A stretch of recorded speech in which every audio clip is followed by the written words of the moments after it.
soul-based decisions and soul-based changes are the actions that I want to take. Mm-hmm. How can I best determine what my soul truly desires, given what we've been told about the truth? Well, it's very hard, isn't it? Because a lot of what we desire is actually out of harmony with love, and a lot of and so that requires an assessment of a few things first. So what I've had to do myself firstly is the most loving action you can take, Philip, for yourself is to start releasing all of the emotions that have been guiding your past life and decisions. That's the most loving action you can take at this point in time.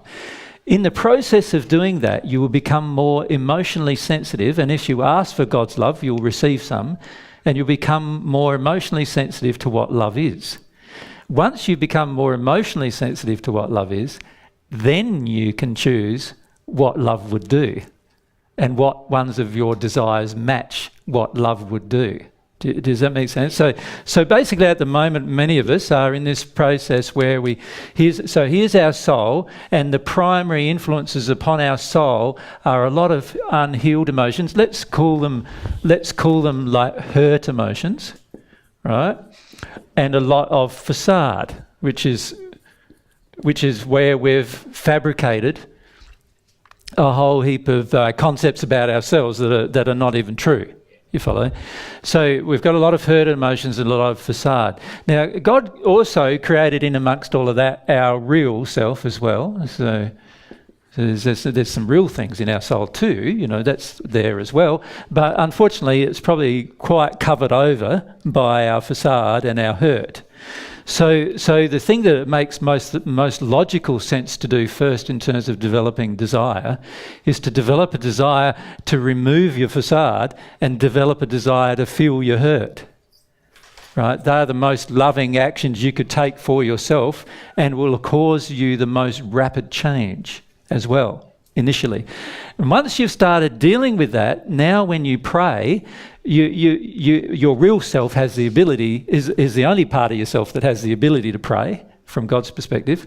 So when your real self prays, you now receive some of God's love, and that opens you up to some of your internal desires and your internal passions that are also in harmony with that love.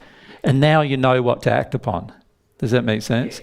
But until you remove the facade and remove the hurt, and this is something we cover in our next 30-hour sessions, like not next week, but in a few months' time.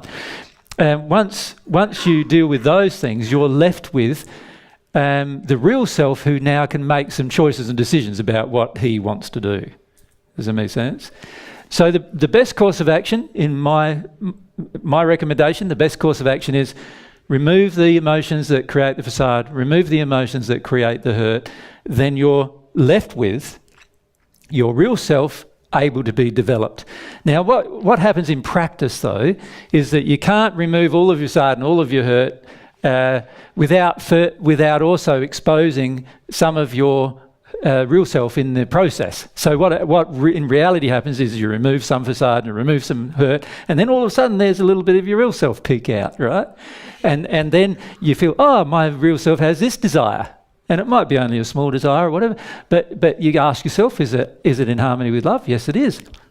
I should act upon it, right? If it's not in harmony with love, then there must be more hurt there that I just need to feel about that, right? And if I take that approach, in the first few years of my life doing that, I'll be really focused on dealing with these two things. But after a while, more and more of my real self will show itself. And more of my desires and passions will become clear. And then I can see that all of them are in harmony with love, so I act upon them. And the actions that I take will give a feedback mechanism and cause me to trigger different emotions that are left over in me, and I deal with those. And then that exposes more of my real self and so forth. And it's like I get more and more my real self as I progress then. And then I develop my real self. Like the real self is not given to you by God.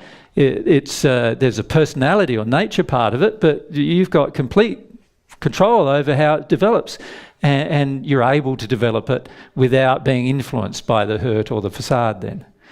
So that'd be my suggestion in terms of what action to take. Does that make sense? Yeah. Yep. Okay. Any other questions? Right at the back. Thanks.